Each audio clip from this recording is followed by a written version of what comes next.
Night's show. After the break, we call this week's big competition winner, and we meet a man who won't let Parkinson's disease stop him from achieving his dreams. Plus, later in the show, we find out what Chef Paul has made with our mystery bag.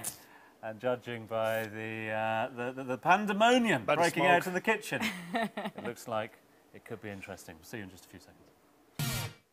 Welcome back to the show. Now, how would you react if you found out that you had Parkinson's disease?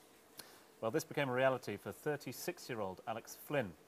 The anger that he felt on hearing the news has fueled an amazing achievement and inspired everyone who hears his story. We asked Jess to find out more. When an illness like Parkinson's strikes, it attacks the central nervous system with terrifying results. But when Alex was diagnosed with the disease at 36, he was determined to run faster and further than he has ever done before. It's that time of year, the Standard Chatered Dubai Marathon, where thousands challenge themselves on Dubai's roads to complete the 42 kilometres. And Alex is about to do just that.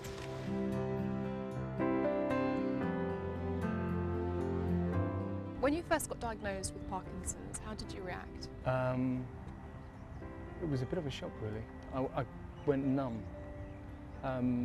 It's not every day you're told you've got a chronic neurological degenerative disease.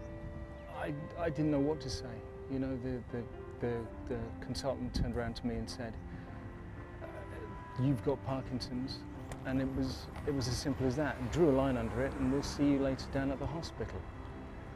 And I had to drive home. I don't really remember the drive home. How are you feeling about the race on Friday? I think the race is fantastic. I'm really happy to be here running with my friend Brian, running for a fantastic cause, my 10 million metre campaign to raise 1 million for Parkinson's research. I'm hugely excited to be in Dubai. Have you been here before? No. So it's all a bit of an adventure for me, which kind of sums up what my 10 million metre charity campaign is about. I'm throwing myself into a whole load of adventures, and yeah, it's, do you think it's good. Because you've been diagnosed with Parkinson's, that has compelled you to do more things?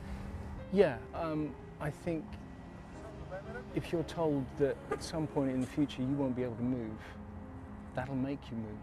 And I was already very keen on sport. I was already slightly obsessive about sport, so it's probably taken that and really focused it, and I feel very driven to achieve my goal.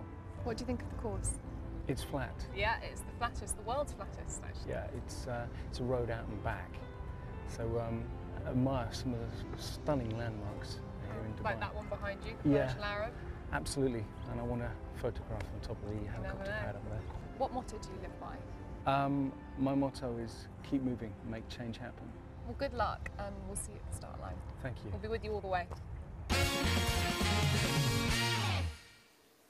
Well, Alex now joins us on the sofa ahead of the Standard Chatered Dubai Marathon tomorrow. Alex, thanks for taking time to come and see us on the eve of the marathon as well.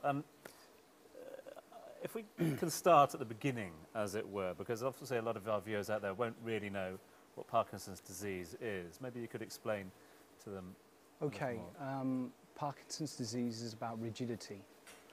In your brain, you have little cells called neurons, and they produce a chemical called dopamine. And what dopamine does is that it makes your nerve signals move from one place to another, so you can move. And what happens is you go from being able to do that to being able to do that. Okay. And eventually you stop moving.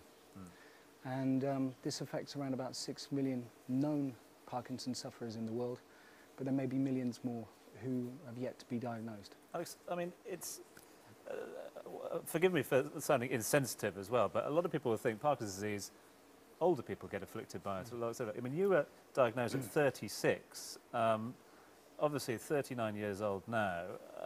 It must have come as a massive shock to you. What were your sort of initial thoughts when you sat in front of the doctor? When I was told that I had Parkinson's, the consultant didn't actually do any examination of me. He merely watched me walk across the room, and he said, "You've got Parkinson's." I said, "How the hell do you know that?" He said, "Well, I could have told you 4 years ago if you were in the supermarket queue." Wow. And I went numb. I sort of equate it to being slapped in the face. It was a shock. And he said, you know, you've got Parkinson's. See you later down the hospital. And I had to drive home. And I don't remember driving home. No. But despite this drastic change in your life, this diagnosis, you haven't let that get you down. You've actually fueled it and overcome boundaries, and you're running this marathon. You're hitting your 1,000,000-meter mark tomorrow at the Dubai Marathon. That's such an achievement. It's a watershed. It's a watershed point. I came back from the Marathon des Sables, which is a 6-day endurance marathon over 150 miles in the Sahara Desert, in temperatures up to and around 145 degrees Fahrenheit. And in 2009, I got taken out with viral pericarditis, an infection around my heart. And I raised some money for Parkinson's, and I came back and I said I thought to myself, I can actually do better. I can do more. And I said, I want to raise £1 million. So a friend of mine and I sat and discussed it, and he said, well, why don't you run 1,000,000 meters for £1 million? And then we worked out actually 1,000,000 meters is about 600 miles. And as I run a bit, 600 miles isn't really that far if you put that into races. So I said, why don't we do 10 times that, 10 million meters? We've just got some images coming up on the screen for viewers out there. I mean, this is you in the deserts, isn't it, during the Sables challenge? I mean, is every single run must obviously hold its own challenges? Yeah, that one certainly did. That was last year in 2010 where I became the first Parkinson's sufferer to complete the Marathon des Sables. And it was hard. At some points, my leg would do its own thing, which people may see tomorrow in the marathon, where I'll have to walk for a bit and it seems to reset itself. And at one point I was climbing up a 1,000-meter climb. I'd got my hand up into a crevice and I'd had this leg on a rock.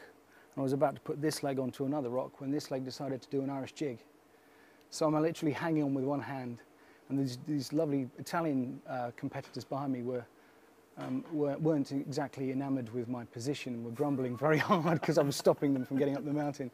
At that point you have to laugh, because if you don't laugh it would overwhelm you. Yeah. Why running? I mean, of all the sports in the world, of all the sporting events you could get involved with, why marathon running? Running gives me time to think, time to put my life in order.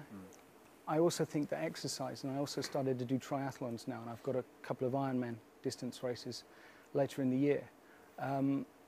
Exercise is fantastic. One of your former guests was Dr. Sam, was talking about how beneficial exercise is, and I think that it helps my disease, and I think it helps many people in many other ways with other diseases. And when I run 50 miles, I don't shake. Yeah. How do you think it's going to feel tomorrow when you cross that mark? I'm going to be jumping around. I'm going to be jumping for you. Thank you. Obviously, the Dubai Marathon is just a part of your campaign, of your vision to raise awareness and money. Where can people find out more information? I have a website which is Alex Flynn, that's FLYNN.co.uk.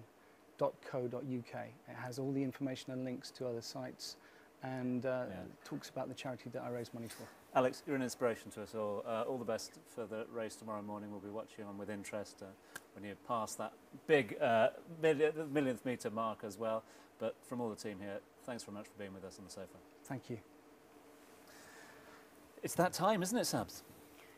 Yep, it's time now to select this week's big prize winner. All week we've been asking you how many new episodes of Studio One we broadcast a week. 5 or 10? The answer is, of course, SO15. Check this out.